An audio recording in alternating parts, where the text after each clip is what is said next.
Tonight we tap into the wisdom of David Wilcock.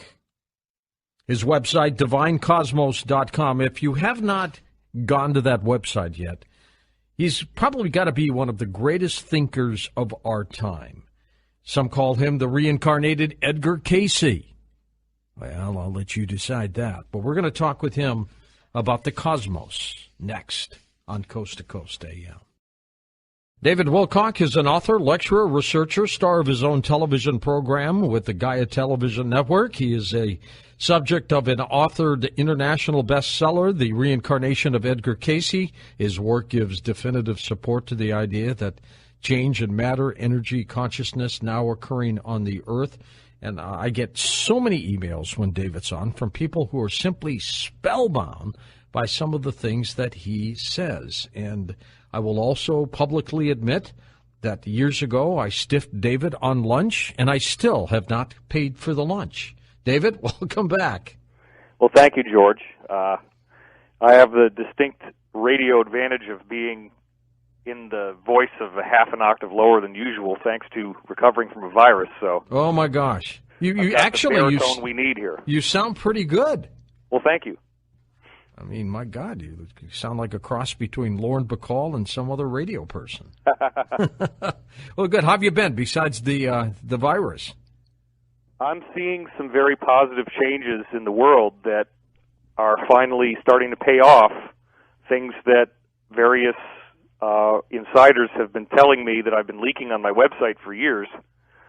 And we're at that stage in the game where it's that delicious tickle that hasn't quite turned into laughter yet. You know, it's not the media hasn't burst out laughing about the truth about UFOs, but man, we're getting tickled, aren't we? Yeah, it's unbelievable. We sure are.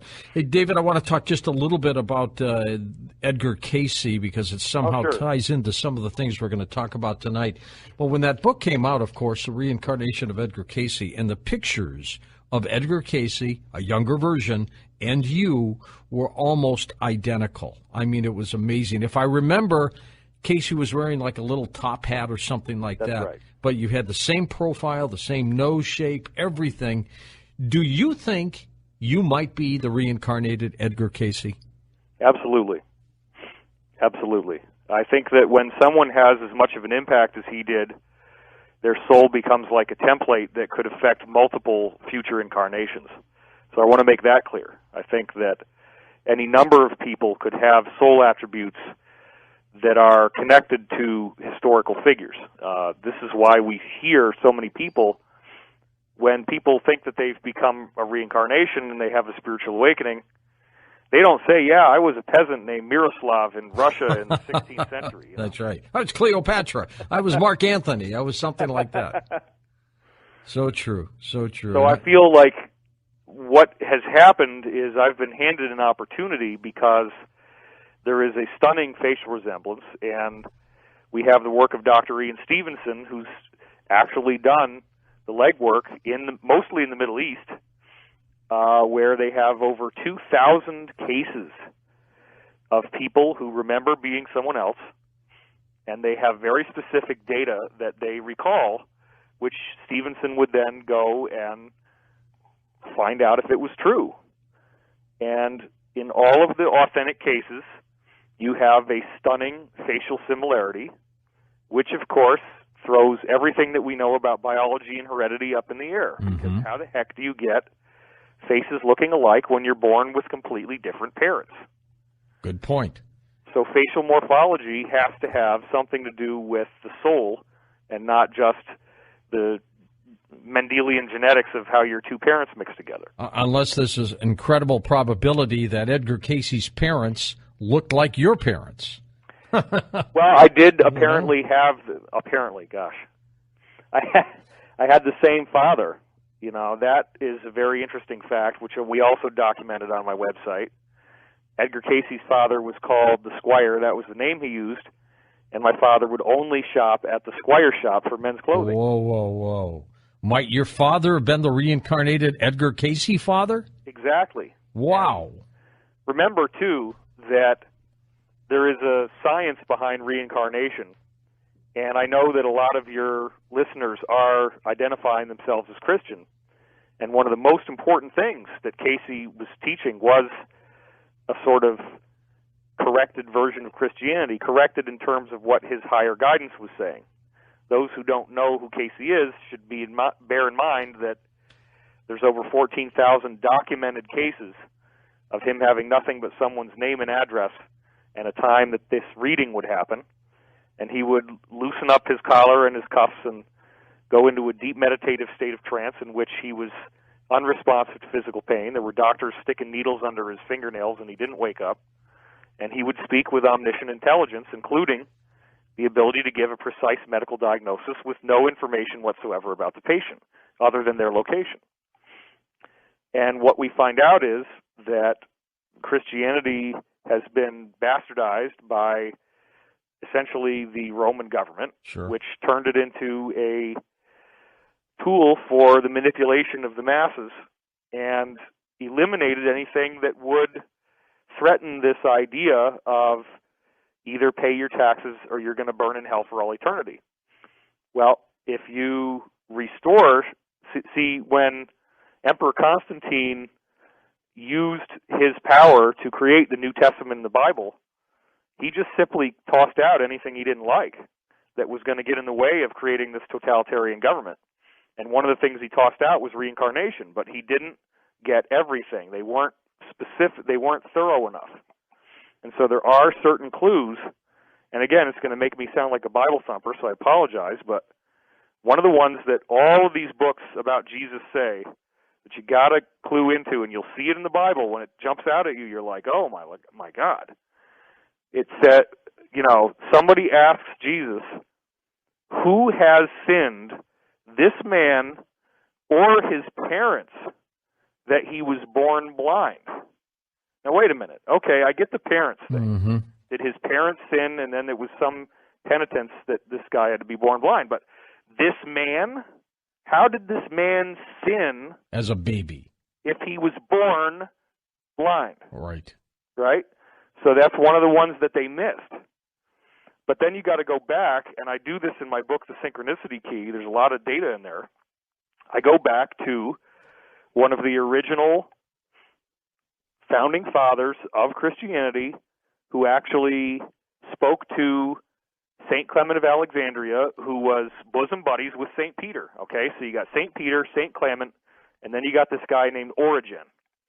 So St. Peter shared with St. Clement, who then shared with Origen, the hidden teachings that Jesus is talking about in the Bible that they don't say. Because remember, the apostles are all bummed out that Jesus is always using parables. There's all these metaphors he keeps making. Yeah, why did he hide so many phrases that way? It's very strange, right? Like, what does he mean when he says that the tiniest seed has become the largest tree in the garden? Yeah. You know? What we see is that Jesus had to honor free will, and he had to disguise the most important teachings in forms that if people were not actually ready to see them, they wouldn't see them. And the same thing happens in our dreams. Our dreams are conveying very useful information to us, but if you don't want to see what it's saying, you don't have to, because it's always veiled. So that veiling is how you're able to convey information without interrupting on people's free will. Now, there are people out there, you've undoubtedly had them on the show, who try to say that this whole thing was a confabulated series of historical accounts put together by the Roman government. I don't believe that. I believe that there was a man who was here on earth who did these phenomenal things, and that happened for our own greater good, even though fundamentalist religion was going to be created from it, which in some cases is the veritable manifestation of the Antichrist that is described in the Bible.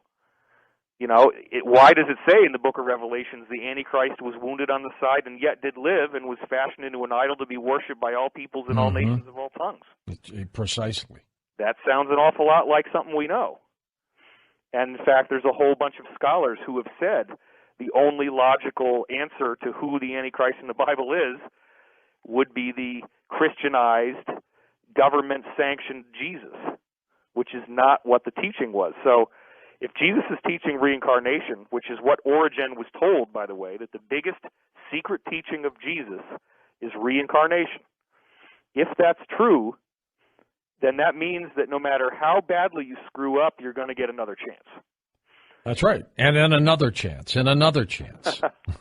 And so one of the interesting things that the Casey readings added to the Christian lexicon is this idea of soul groups, which were traced meticulously in the Casey readings, that the people that are the closest to you in your life are the people that have been the closest to you in other lifetimes. And you continue to work out issues with them from lifetime to lifetime. And this includes the villains, not just the people you get along with. And even the great villains in our history are reincarnating with us and fulfilling parallel roles. And again, getting back to what I said in Synchronicity Key, I show undeniable evidence that Hannibal, the great Carthaginian warlord who was the plague of Rome during Rome's time, reincarnated as Hitler. And they did very similar things, exactly one age of the zodiac apart, 2,160 years apart. Do you think the Antichrist is alive on the planet now? Well, if you actually go for what the Casey readings say the Antichrist is, they describe it as an influence. Insofar as that influence has materialized in various, what they would call in esoteric science, archons or human servants of the agenda, then yes, there are multiple humans here on Earth who are embodying the Antichrist job and fulfilling that archetype. And you have to understand that someone who is in this modality, they do not think they are evil. They believe that they are humanity's salvation. Right. They do not believe they're a product of the devil at all. They don't even think there is a devil. They think that's a gross misinterpretation. Yeah. And they think that Lucifer is actually the good guy and is the patron saint of all the cool ancient mystery school teachings. So you start hearing this over and over again. In fact, when somebody tries to pose as an insider and wants to get on my good side, one of the first things I ask them is, well, what's your opinion on Lucifer, and just see what they say. That's interesting. A trick question, huh? Yeah.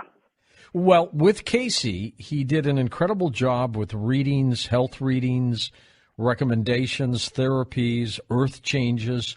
Do you have that feeling that you do this too? Well, it is a documented fact that on my website I began advertising intuitive readings in 1999, and I continued doing that as a full-time job until 2008 or 2007, I believe. Yeah, it was 8 years. So during that time, I have all the cassettes still in my closet. It's 90-minute cassettes in which I would talk to people for the first 45 minutes about what they wanted to know. And that was important. You don't want to just go in blind. What the person offers as far as what they're seeking has everything to do with what they're going to get. Now, these readings in certain cases, I would do a very similar process as Casey, except that I would self-hypnotize, and I was conscious of the sound of my voice talking, but I would try to detach from the material. So I wasn't actually tracking what I was saying. I just allowed myself to speak, and that might not be something people could identify with, except you have to remember that this involves a very deep state of meditation in which it's a similar thing where if you're first waking up in the morning, you hear all this chatter in your mind, and everybody normally just thinks that chatter is garbage and, oh yeah, I'm just here, I'm daydreaming or whatever. But it turns out that everyone has this ability. We all have a nice little CB radio in our mind, and if you start paying attention to these little murmurings, it turns out that they are intelligently derived, and you have to tune in, you have to get reception. It's not like the first day you do it, you're going to get great results. David, have you always been a tuned-in kind of person? I would say that I've always had ESP, or extrasensory perception, since I was a small child.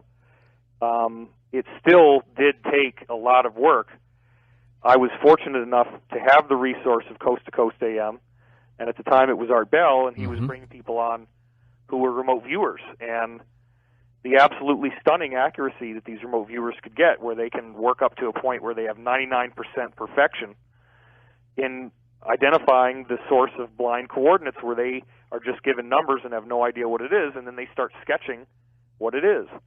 Well, I got all the books, and I read up on remote viewing, and I learned what they did to screen out their conscious mind, and I put it into practice, except that I use those protocols to derive verbal information instead of to derive location information like they do.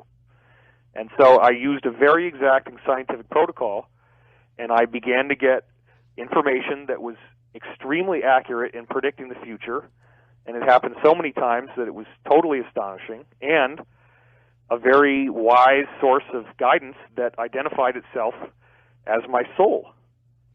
And so to be able to talk directly to your soul is quite an honor.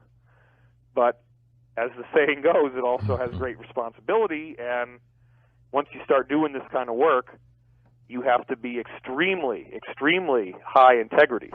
You cannot afford to take liberties with your morals, your ethics, and the quality of your treatment of other people. If you start to act in a controlling or manipulative or consciously unloving manner towards other people, you open yourself up to all kinds of trouble.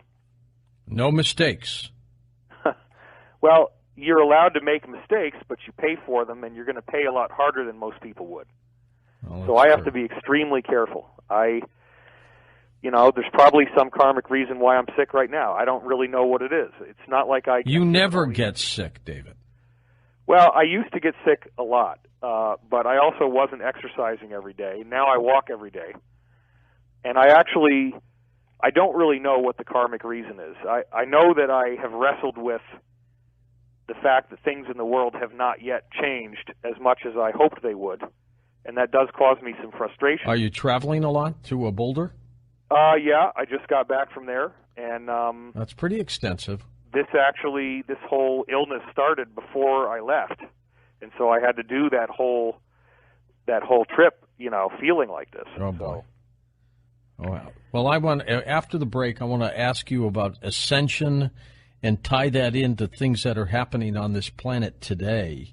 That is the ultimate question right there. That is what it all comes back to. It's a different kind of world these days, David. It really, have you ever seen the planet so topsy-turvy? It's very bizarre what's happening. And again, I think the most astonishing thing, which my insiders would agree, is how the heck things stay together. When you have these groups that are doing everything they can to create fake Islamic terrorism and try to create World War III and topple the economy and send us all into concentration camps, and they just can't get it to work. They try. They sure do try, and you're seeing the evidence all the time. San Bernardino, there's reports of white guys involved in the shooting. The pair of shootings, there was involved white guys that looked like bodybuilders that were doing the shooting. Why would Islamic terrorists want to work with white guys? They're going to send in drone strikes and blow everybody up. Well, you got to think a little bit. That's true. David Wilcock, by the way, you can see the show I did with him on BeyondBelief.com. But, David, how can people watch your shows? Well, I would say that use my website as the portal, DivineCosmos.com, and then from there you can read my latest articles where I'm describing in great detail what I was just mentioning. That'll take. Okay, stay with us. When we come back in a moment with David Wilcock, we'll talk about ascension. Perfect time for that, too, isn't it, this holiday season? I'm George Norrie, back in a moment on Coast to Coast AM. Welcome back to Coast. George Norrie with you, along with David Wilcock. David, let's talk about ascension. What is ascension? Well, it depends on your interpretation. There's obviously the word, which conjures up different things for different people. I think the Western Judeo-Christian listener is apt to associate it with a Christian interpretation, in which we have Jesus going to the cross, and his body is biologically dead. They identify it as such. They pierce him. He drains. They put him in this cave, and he comes back 3 days later in what they call the resurrection. Well, another name for the resurrection is the ascension. And remember that if this eyewitness account that's recorded in the Bible is in fact true, that people did not recognize him. He had enough of a different look in this new form that he had to actually prove it was him by showing the holes in his hands. So the interesting thing when you get in biblical aspect of this is that there are all kinds of references to the idea that we are going to be going through a similar process of this light body activation. So in the grandest scheme of things, going through ascension is akin to becoming like the greatest superhero in any of these Marvel comic book movies, being able to control matter with your mind, levitate, see the past, see the future very easily with your consciousness, and be able to do a lot of good for others, to essentially become a much more divinely focused being. And it appears that life on Earth is intended to produce ascension, that we're intended to go through this graduation. And what I find distinctly fascinating is that this is not just a Judeo-Christian prophecy. It goes way beyond what's just in the Bible. There's over 35 different ancient cultures that all predict that this is what's going to happen to us. And most people who identify as Christian, they don't have any idea about this, which I find also fascinating. That's true. No, that is absolutely true. Now, back to the Casey readings then. Sure. Was he very specific about the rapture, about end times? Yeah, I mean, there's a Casey reading that I used to quote right on the front page of my website, where, and I'm not going to get it word for word accurate, but it was something to the effect of, "Know ye not that he has given his angels charge concerning thee, that they might bear thee up? Believest thou, or art thou just wondering?" And if you decipher what he's saying there, he is obviously God, which unfortunately the original Aramaic that we now call father or he is a genderless term. That's another weird thing that it turns out happened.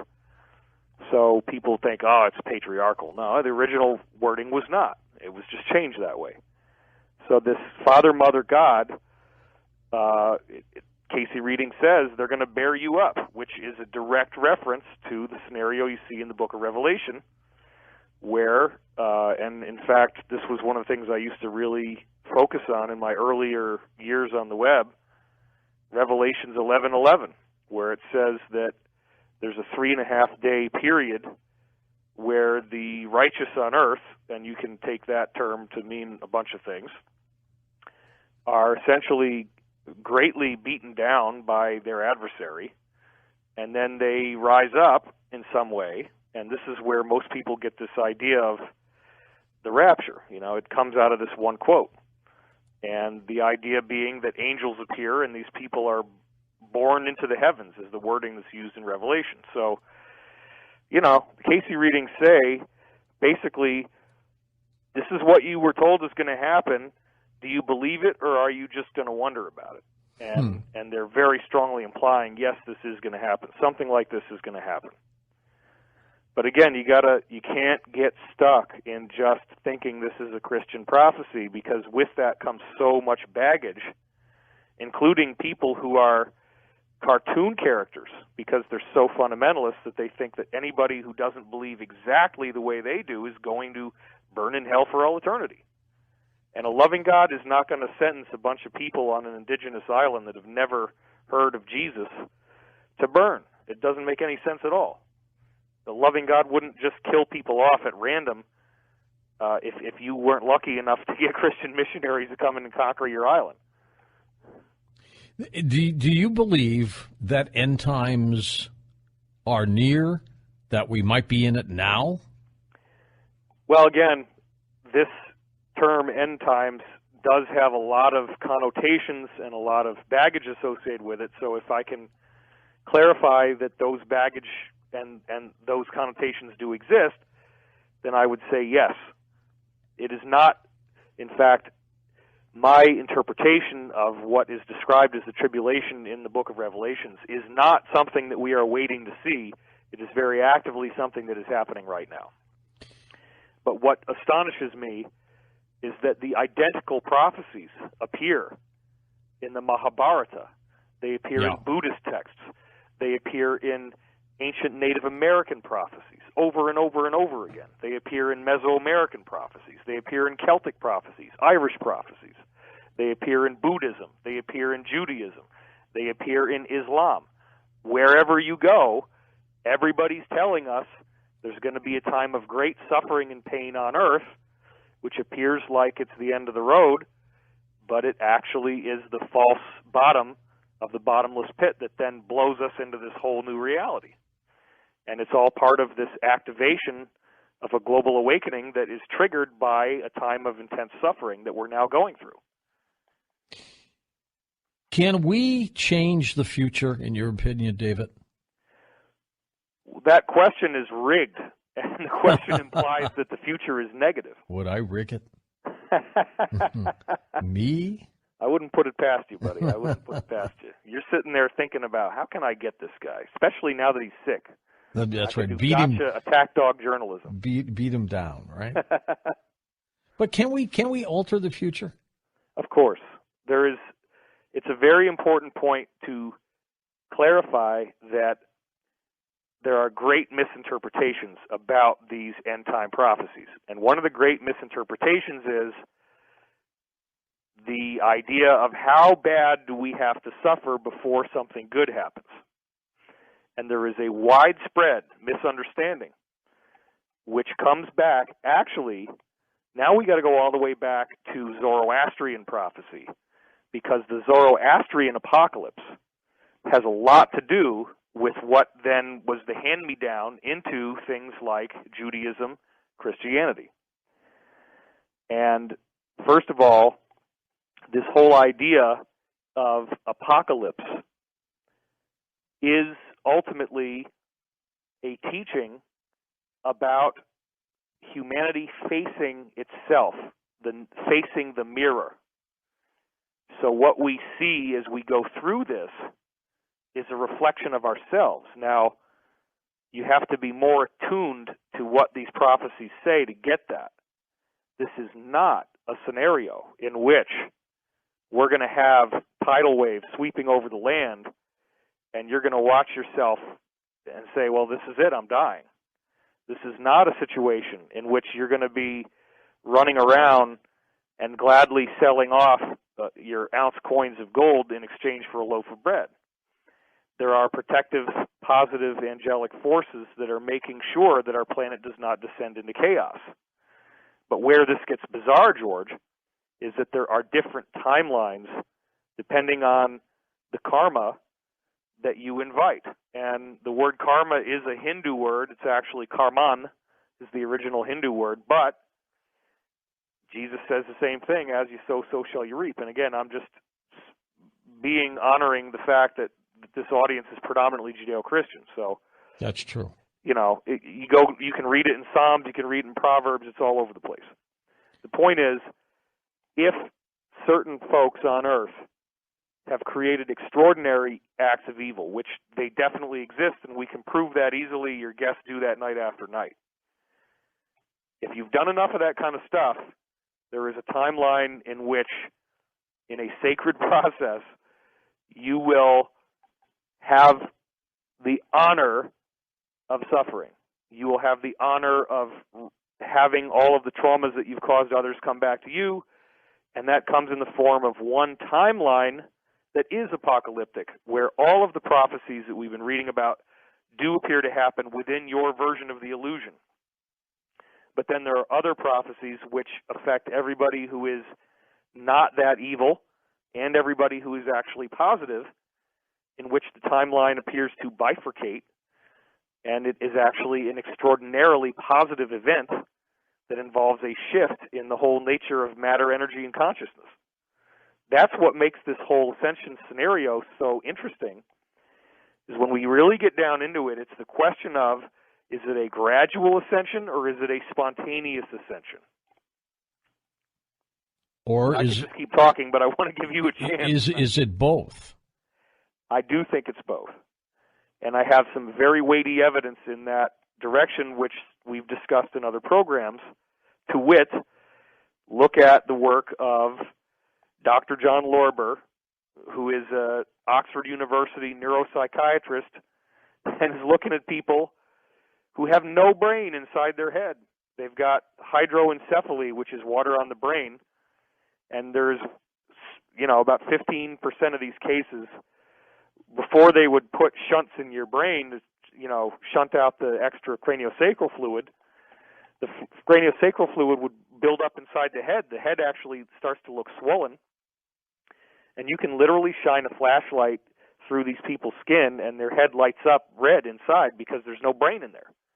But yet they still can think, and there's even a case of a guy who graduated with a mathematics degree from Cambridge University. But you go inside there, and all he's got is this layer of brain tissue that's as thin as a slice of bologna against the edge of his skull.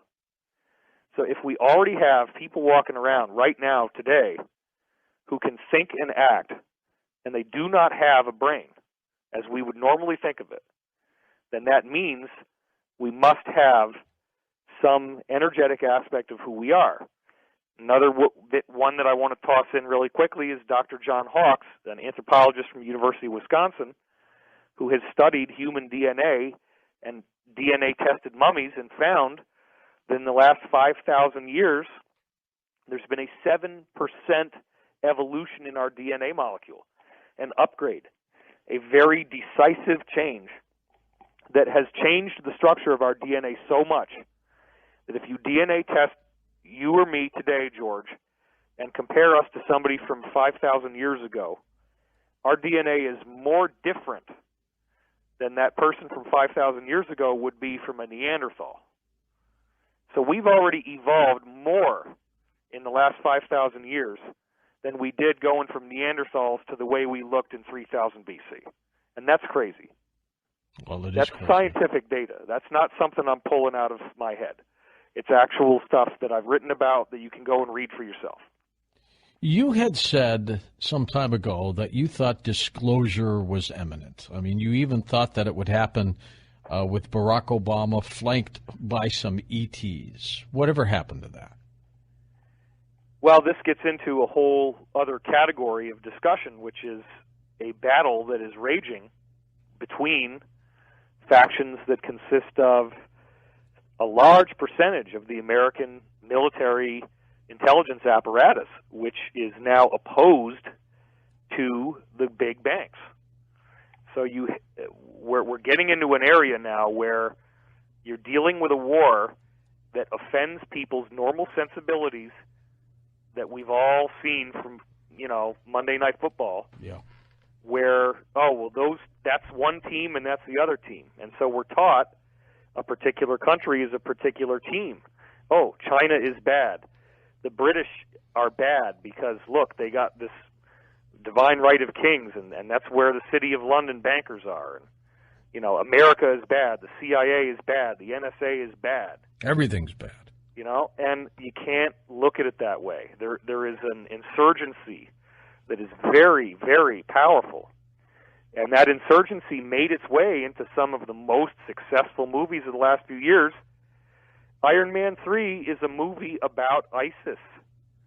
The villain in Iron Man 3 is an ISIS-style fake terrorist bin Laden, who's not anything but a sock puppet of the Vice President of the United States, who at the end of the movie gets handcuffed and dragged off and is obviously meant to indicate Cheney, just like the president in Iron Man 3 is obviously meant to be George W. Well, I got to tell you, something as bizarre is happening with ISIS. I mean, the banks, where are they getting their money, the oil fields.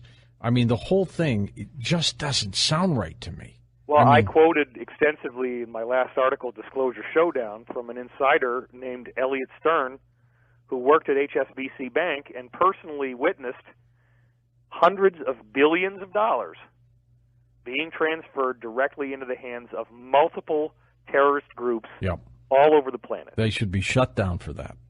And they actually were fined twice. HSBC paid a $1.2 billion fine. Which is nothing for them. Right. It's like a week of their profits. Then they got fined again because of Elliot Stern's findings. Oh, we'll never do it again. Well, I'm sorry, but you have to open your eyes and you have to see that ISIS is fulfilling certain groups' agendas. It is a proxy army. Yes, it is. And the war is over the control of oil, because with the control of oil comes the control of money, and with the control of the world's money supply comes the ability to determine who lives and who dies, who eats and who starves. And it is a battle for global control. And one of the things that I find so infuriating is people who may actually be government-paid trolls who are saying that everybody is part of the bad guy.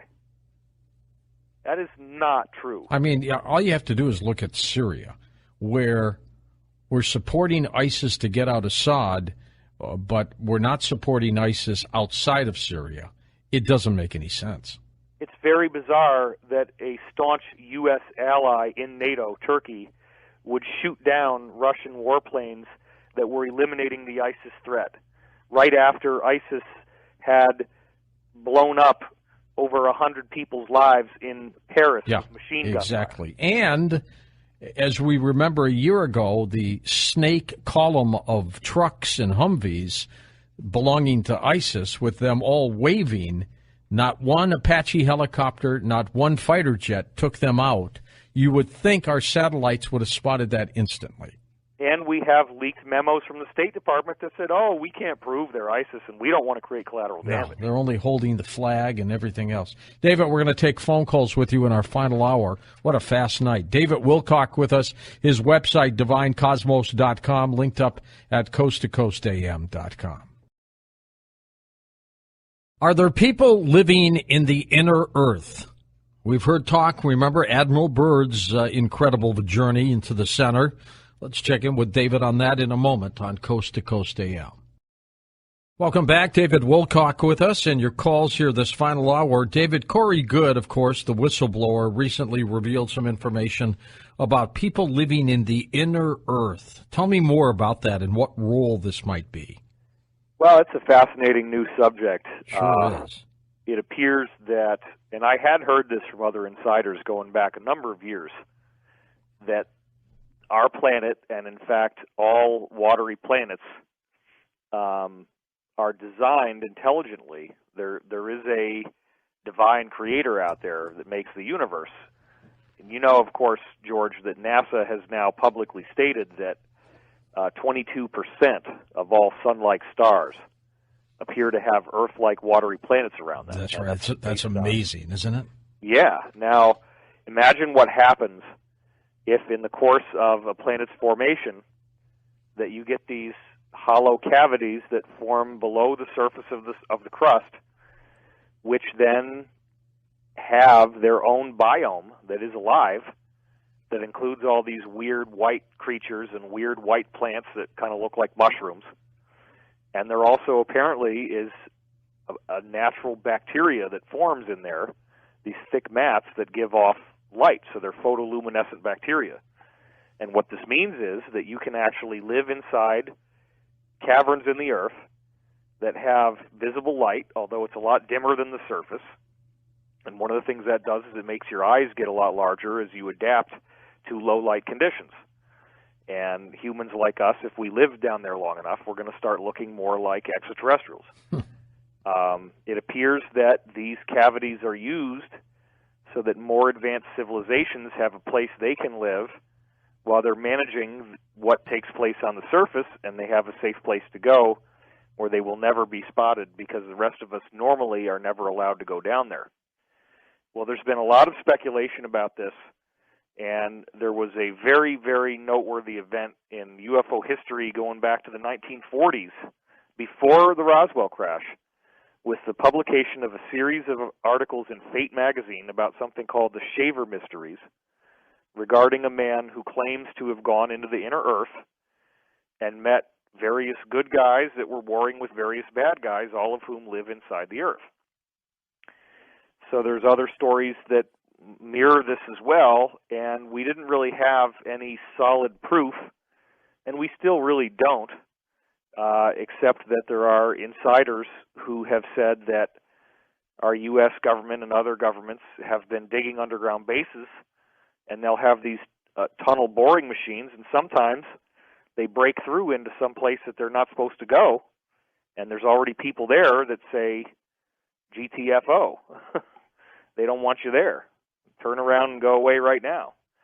And what Corey has brought to the table is that apparently these inner Earth civilizations are now being threatened by what we're calling the cabal. This military-industrial complex had formerly worked with these people and had treaties with them and is now trying to kill them.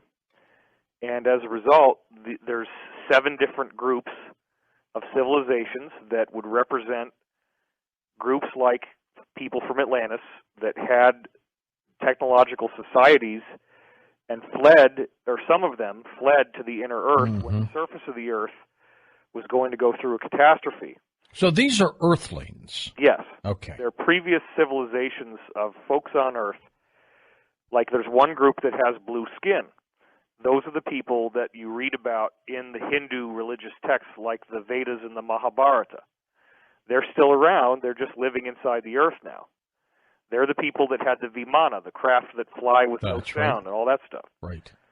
So the idea here is that they have now formed an alliance because their livelihood is being threatened by people on the surface. Now, this is also an interesting subject because some of these inner Earth people do look like Nordic, blonde-haired, blue-eyed humans from the surface, and this gets into that these people actually portrayed themselves to our governments as extraterrestrials from the Pleiades, when in fact they've been here the whole time, and they're Atlantean descendants who had the technology to be able to make underground bases, and that's all they really ever were. But they did not tell us that they lived here for their own protection, because they were worried about being attacked, which they are now being attacked. So there's some very interesting stuff going on because Corey hasn't even had a chance to write this up on his website yet, but he had a meeting recently with this Inner Earth Alliance where they finally got the chance to meet these beings that have appeared in these gigantic spheres the size of Neptune and Jupiter that have appeared in our solar system. And again, you have to have the backstory to understand all this. It is on Corey's website, spherebeingalliance.com. We also have a show on Gaia called Cosmic Disclosure that talks about all this. But the point is, there's new information nobody's heard yet, which is that these Inner Earth Alliance people had been asking for a meeting with these beings that are apparently making sure the cabal is defeated. Corey was allowed to witness the meeting, but the communication was telepathic, so he couldn't hear what they said. The Inner Earth people came out of it quite shell-shocked. And without getting into all the detail, because I know we have very little time, my interpretation is that they have been asked to reveal themselves to us as part of disclosure. And I think we are going to find out that underground bases are much more extensive than we thought. And sophisticated. Much more ancient, yes. All right, to the phones now we go. That's a great story. Robert in Baltimore, Maryland. Hello, Robert. Go ahead. Hello, George. Morning. I have a question for David. David, earlier in the year, by the way, you very cleverly avoided answering George's question before about disclosure. But earlier in the year, when you had interviewed David, when you interviewed Corey Good, he said that he thought there was going to be definitely a date before the Christmas, in fact, he said, when there would be disclosure. And he didn't want to say what it was, but he said it was a definite date, and he knew about it. Now, I'm wondering, what's the update on that? Do you have anything new from that? I don't. David, do you? Okay. One of the insiders I have is Dr. Pete Peterson, who was called Mr. Do by Ronald Reagan and worked directly with Rumsfeld, Cheney, all those guys. There's an interview that I have of him with Project Camelot from 2008 that you can watch, or maybe it's 2009, I forget. Anyway, before I say what Peterson said, let me just address the first part of your statement, which is I'm not this is like playing jazz. It's improvisational. And if I'm riffing on one thing and then something else comes along, it's not because I'm trying to evade a question. I would love it if the timelines that we've been given come true. It's been very frustrating to me getting these leaks, deciding what to leak and what to withhold, because if I withhold it, then you guys don't get to hear it. But if I leak it and then it doesn't come true, I look as if I've been discredited. That being said, what Peterson's top allies have told us, and remember now, we're talking about 5 different sources, completely independent, different levels of the military-industrial complex that do not have contact with each other. What we're hearing is that disclosure is inevitable. It is going to happen, and it's a horse race now as to who can disclose first. So we are seeing these guys on the International Space Station taking photographs of space with craft in the photograph and then posting it without comment.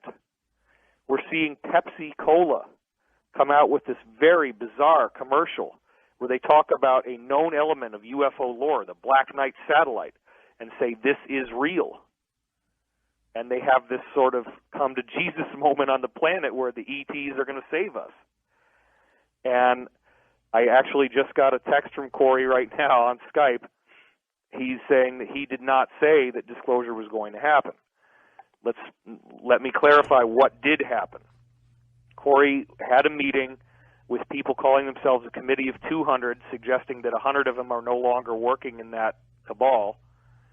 And they had said that they did not want Corey and me to release information prior to November. My inference, based on that, was that they thought that something would happen in November that would make it irrelevant whether our information came out by then or not. But nobody actually said, David, the disclosure date is going to be in November. What we are hearing, though, and this is not now from Corey's insiders, it's from Pete's insiders, is, well, actually Corey's insiders corroborated some of this, that there is going to be more and more information coming out. There was just a sketch on the last Saturday Night Live about alien abduction. Very provocative sketch. It's getting closer and closer. And again, nobody's going to know how this is going to happen or when this is going to happen until it does. But I do believe that when it does, it is really, really going to change the game. And I want you, the Coast listener who's hearing this right now, to recognize that you are a rock star. You are an insider already. And there are going to be many people who will depend on you for information all of a sudden. All of your friends and family who've laughed at you, who've turned their backs on you, who've said that you were full of it, are going to be coming to you looking for answers and looking for a sense of calm and peace. And you will have a great responsibility to be able to shepherd them into an understanding of how these events that we're now seeing are actually the fulfillment of biblical prophecy and other religious prophecy, and that there is going to be a positive outcome because there will probably be some degree of panic. I was going to say that there will be panic. There's no doubt. It's unavoidable. There's people whose whole entire God concept is going to be uprooted. Scientists are going to have a very hard time with this because they religiously worship their belief system, and they have believed that there is no evidence for UFOs and extraterrestrials. But in order to do that, you have to be the ostrich, and you have to knowingly overlook countless wealth of data that is so vast as to be utterly irrefutable in a court of law as proof. It's just voluminous beyond imagination. Let us go now to Vincent, truck driving in Virginia. You're on with David Wilcock. Vince, go ahead. Hey, great, thanks. Sure. First of all, it's just when I hear people talk about aliens and people living inside the earth, to me it just sounds like a different angle, just like the Christians talking about the Jesus and people with another twist to the illusion. I mean, he even mentioned it himself. About everybody has their own idea of what's going on. It just sounds like this is just an upgrade to what everybody else has been trying to push on us. But and two, the Bible it forbids against prophecy, and God really forbids. I mean, every other page in the Old Testament, through Deuteronomy, through Isaiah, Jeremiah, they all warn against don't don't put no faith in people who try to tell the future, whether it's called a soothsayer, a prophet, palm reader. I mean, that's just something else to get you lost in all these different illusions and different things that people are lost in nowadays. David? Well, I'd like to respond to that. It's yours. I had a lot of fun when Jehovah's Witnesses would come up and knock on my door. On a Saturday morning at 8 o'clock. Let's get into it. Let's roll up our sleeves and have a discussion. I am a child of a mother who went to Philadelphia Bible College as a fundamentalist Christian. Two of her classes were one was called Denominational Distinctions and one was called Apologetics. And what she found was that these assertions that people make about what the Bible says, which they defend as axiomatic truths, are merely selective interpretations of given passages in the Bible, which knowingly overlook other passages that refute them. And my mother was enough of a Bible scholar to be able to come up with a wide variety of arguments that refuted much of the classic fundamentalist dogma. And what ended up happening was that she was threatened and wasn't allowed to speak in the class anymore. And they threatened her that if she didn't actually sign a document that said that she believed everything they taught her to the letter, that she would not be given her diploma. And she was forced to sign that, much to her chagrin, because she obviously had poked gaping holes in the dogma. So I do understand that I am a maverick by saying this, and I am going up against extremely hardcore, entrenched, fundamentalist belief systems, and that actually could get me assassinated. I don't think your caller is that angry at me, but other people are angry enough to want to commit acts of violence in the name of religion. Have you been threatened before? Absolutely, I've been threatened before. And I want to point out there's a couple passages in the Bible we really need to think about for a minute. One is John 14:12, where Jesus himself says, "As I do these things, so shall you do them, and greater things." Okay? That very blatantly is saying, yes, you will be able to do prophecy. There is another line in the Bible that says, as Corey just sent me a text, your old men will see visions and your young men will dream dreams. Hi, Corey, by the way.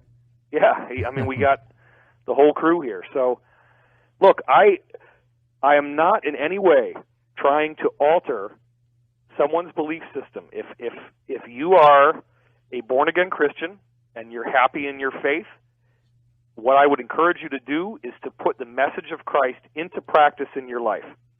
Instead of focusing on how other people are wrong or condemned, I would focus on how you can bring the glory of the Lord into their lives by the kindness and the generosity that you show. David, are Muslims being unfairly attacked right now?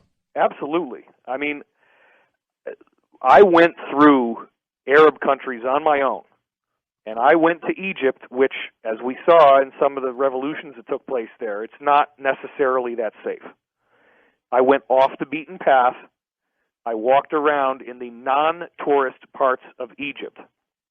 And what I found was that when I actually got on the ground, and I did not listen to what the media told me, but I met Muslims themselves, yes, there are countries like Qatar, like Yemen, like Saudi Arabia that have very strict Sharia law where you got to be really frickin' careful about what you say and what you do.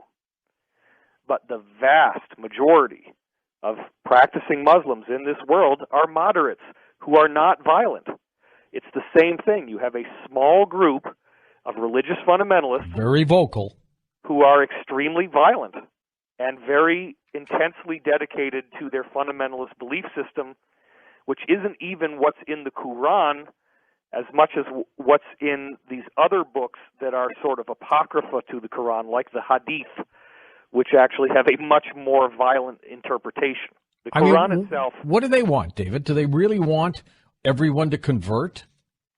I would say that some religious fundamentalists do believe that the only way that the world can be saved is if everyone adapts to their beliefs. Yes, there are those people out there.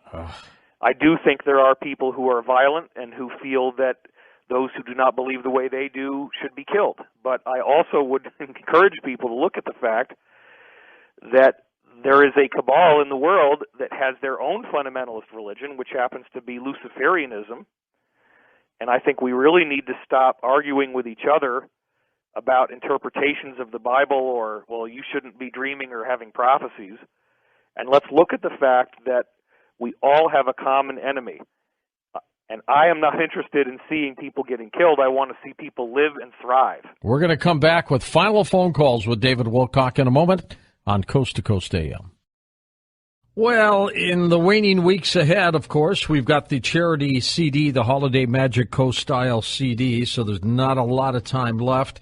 But get it for the holidays. It's a great CD. Your favorite Coast to Coast AM guests singing and reading poetry, and it's just a great way to just play it on Christmas Day or any other holiday. Go to Amazon.com, type in Holiday Magic Coast-style, or go to our website where you'll see the little Holiday Magic CD cover. Click that, and you can order it that way. Welcome back. David Wilcock with us, and of course we'll get to your calls. This is our final segment here. David, what's next for you? What are your plans after the holidays? Well, I am going to be speaking at the Conscious Life Expo. I will see you there. I will be undoubtedly ritually, publicly humiliated by you, as you seem to want to do every year now. And you love it. Well, it helps sell tickets. How about that? Yeah, it does. That's a little too honest. Look, people who are saying, "Oh, what's Nori doing? Abusing David? What's wrong with it?" No, it's not like that, folks. I have him do certain things at these events, and he's a willing participant to do it. Right, David? I wasn't a willing participant, and you stiffened me on that sandwich, but that I'm going to make it up to you. I swear to God, I'll make it. I don't know. I mean, it's been 6 years. About it for 10 years or something now, and like it still that. hasn't happened. So I have my doubts. Well, and I always thought Tom would step up to the plate and buy for me, but he never did that either. Listen to how he tries to shift the blame away from himself, just like a corporation. I love it. You like it? See how smooth I am? Politician. Yeah. Should have run for president. They were pushing me for a while. Well, you've got quite a platform here, and you could become a pundit, you know. I would have disclosed, that's for sure. Let's go to Carlos in Hawaii. He's on Oahu. Hey, Carlos, go ahead. Hello, George. Hi, David. Hi, Carlos. David, you touched before on the financing, and this is something that I've been I've been along the same lines that you were talking, that the accounts of Robert Chavez at the Cayman Islands, I think that those monies have been used to finance groups such as ISIL, and also down in Mexico, the Zeta Ks. And it's all over, you touched upon this as well, that it's over oil. Originally, the oil wells and the refineries were built by Rockefeller.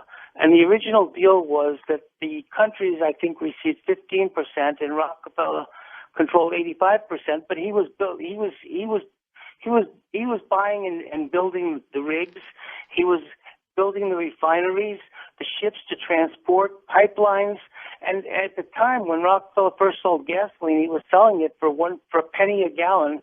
And when he doubled it, they all said he doubled the price, but he went from 1 penny to 2 pennies a gallon. But he had huge investments.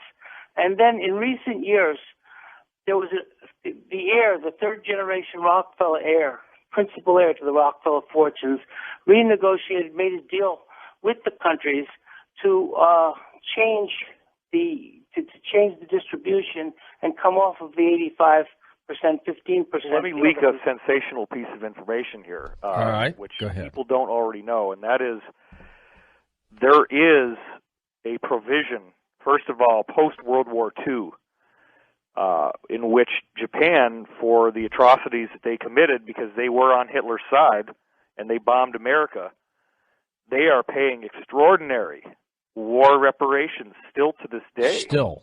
Yep. To the cabal, which, again, has the control of the U.S. government. And there are certain particular dynastic families, I won't necessarily name them, in which they are still, to this day, making $20 a gallon $20 a barrel on every barrel of oil that is sold goes directly into their pocket. Wow. Even if the barrelage now is down to $37? That has made me think that their cut must have been reduced. But up until that recent event, which does appear to be all part of a battle, this sort of duel to the death that's going on. Yeah, they probably got all some kind of plateau number. The interesting thing about this whole area of financial chicanery is it's obviously so complex. And you can devote your whole life to studying just a portion of it. And I think what's so surprising for people when they get into this is there's so much room to share information with people that you put together on your own that people don't already know, because we've been lied to so much. Do you believe there's going to be a third world war soon? Some would say that we're already in it. I think the third world war is actually happening, and I think that it's a war that's being fought in secret over the control of the financial system. And I think that war involves a great deal of cyber activity, a lot of hacking that's been going on that is reported. I think there's all kinds of data dumps that are like Snowden on steroids. And they're just waiting for the right moment to drop this stuff on us. And I think the bad guys and the mega banks are very aware of what's in those data dumps, and they are terrified because it is going to be a checkmate for them once this data is released. But I think the key is the timing. If they were to release it now where the public isn't quite angry enough, then it could be spun around, it could be distorted. So we got to wait for certain key events to take place. It appears, and this gets to the core of what I know, that I know a lot of people, I'm trying to go for the greater good here, what people want to hear me say, what I promised I would say. If you read the latest Benjamin Fulford update, and he is, a former East-West bureau chief for Forbes magazine who's had a lot of great insider data that was very accurate. According to Fulford, we are going to see some fireworks in January and February. So I'm eternally optimistic, let's put it that way. Well, we shall see. Joe in the Bronx in New York. Hey, Joe, did you hear your emerging artist piece? Yes, George. Thank you very much. It's kind of neat, isn't it? It was great. I wanted to ask you, guest David, why does the disease exist, and what's the purpose of it? And also, if Jesus died on the cross for our sins, past, present, and future, what is the purpose of hell? Okay, well, those are two totally diametrically opposite questions, but why not? Disease is, at least in the Edgar Cayce version of things, which I'm obviously related to in some way, just my face and my astrology is, very close to his. Maybe you are the reincarnated. Disease is essentially a manifestation of some kind of imbalance in the soul, which originates in the spirit, and it then creates a mental conflict. And if the mental conflict is not adequately resolved, it then becomes a bodily issue. So when you get into these alternative treatment modalities, even in the subject of weight loss, I was reading something that I saw on Huffington Post recently, really fascinated me, where they were saying, you can't just go on a diet and expect you're going to lose weight. If you don't deal with the emotional reasons for your eating, you're just going to put the pounds back on. There's a reason why we want to comfort ourselves with food. As to the other question regarding Jesus dying on the cross and how does that message relate to us today, look, I think that did happen, and I believe that when we start to judge and divide, we are not following the message that Jesus was trying to teach us. Now, he also verbalized the idea of people going to hell. In my research, the conclusion was that this is a fabricated reality that was actually not part of Jesus' teachings. There are certain words that he used as metaphors, like the word Gehenna, which was the garbage dump in which dead bodies and garbage were burned. And he uses a metaphor of karma and burning off your karma, burning off your impurities. And then when he said that you would have to do this for a cycle of time, the word he used was eon, A-I-O-N, which then gets reinterpreted as eternity. So burn in hell for all eternity actually means purify your karma over a period of time. It's just been greatly misconstrued. We've got about 8 minutes left here with David Wilcock. How's your voice holding up, David? You all right? Good enough. Let's go for another one if you don't mind, George. Carla in Willow Creek, California. Hello, Carla. Go ahead. Hi. I'd like to ask David why he hasn't done anything with Carrie Cassidy from Project Camelot lately. I had listened to the Runers report about Corey Good and some of the information, and I hadn't heard anything, and I was curious where he stood with Project Camelot. Project Camelot. I was just on the phone with Carrie last week. We had a very amiable conversation. I do not want to wade into these personal questions. I think that the people who originally promoted his material as a collective have decided that he was, in fact, lying to them. They were angry about this because they knew that I would hear that, and there was a very anti-sentiment towards myself and towards Corey. I did speak with this gentleman for a period of time. I liked the guy. I still do like the guy. But he also apparently admitted to people who he was talking to in the forums and such that he had made up everything that he said. I understand that Corey's material is very difficult to swallow. And what I can say is that I've had a practice of recording my dreams every day for 30 years, and this information has been approved through my own internal vetting process with my soul, which is why I stand behind it and why I promote it. And David, explain briefly who Corey is. Corey is an insider who came forward originally in 2009 and shared some classified information with me, which I did not disclose on the internet. And then in October of last year, he began disclosing much more of what he knew, and we began a personal dialogue over Skype, which then led eventually to me bringing him out to Boulder, ostensibly to just do a few shows, and having Gaiam want to have an entire show just dedicated to his testimony because they were so blown away by what he was saying, and they believed him. They did a series on it. We have an ongoing series called Cosmic Disclosure, and it's just astonishing that I can ask him questions, and we have so much material to cover that we can do a half an hour a week where it's always new and original and fascinating. And that is what people are seeing when they're what's now called Gaia subscribers. It's part of the package. He seems like a nice guy, too. He's been on the program. He's believable, and he doesn't flinch. You know how you look at some people who might not be telling you the truth? He doesn't flinch. Well, and I would really encourage your listeners, George, to go and watch the show that you did with him on Beyond Belief, because you've grilled him much harder than I did, and you really tried to push him over the edge. He wouldn't take it. And he stood his ground. It's astonishing to watch that show. He stood his ground. Astonishing for me to be in the room and feel the energy while that was happening. Let's go to La Jolla, California. Thomas, you're on with David Wilcock. Go ahead. Hi, George. Thank you for taking my call. Sure thing, David, Thomas. it's an honor and a pleasure.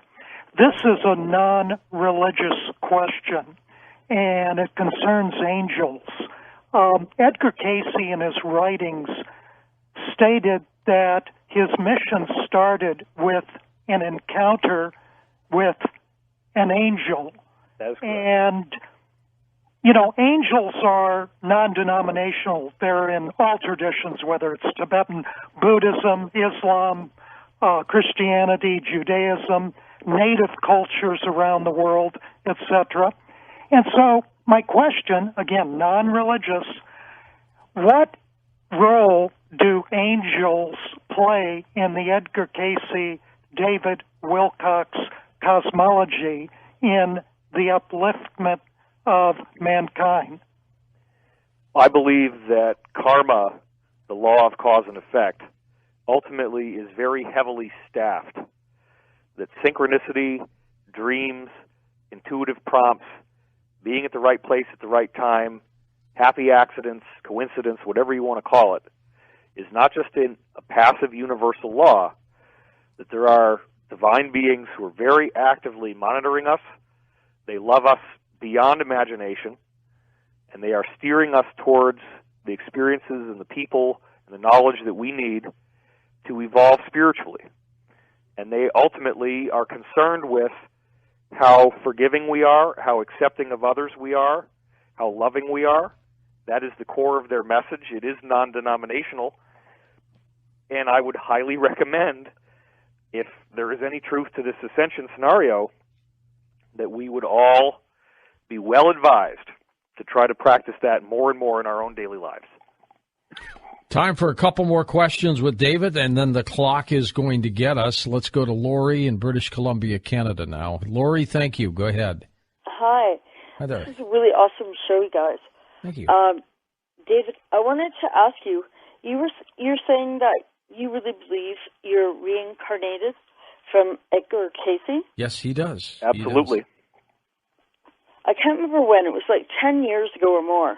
I read something on him, and the article said he was a major alcoholic. That's not you, David. Well, no. I know. She brings That's up what I'm asking. My book, The Ascension Mysteries, I was asked by my guides to tell my addiction recovery story.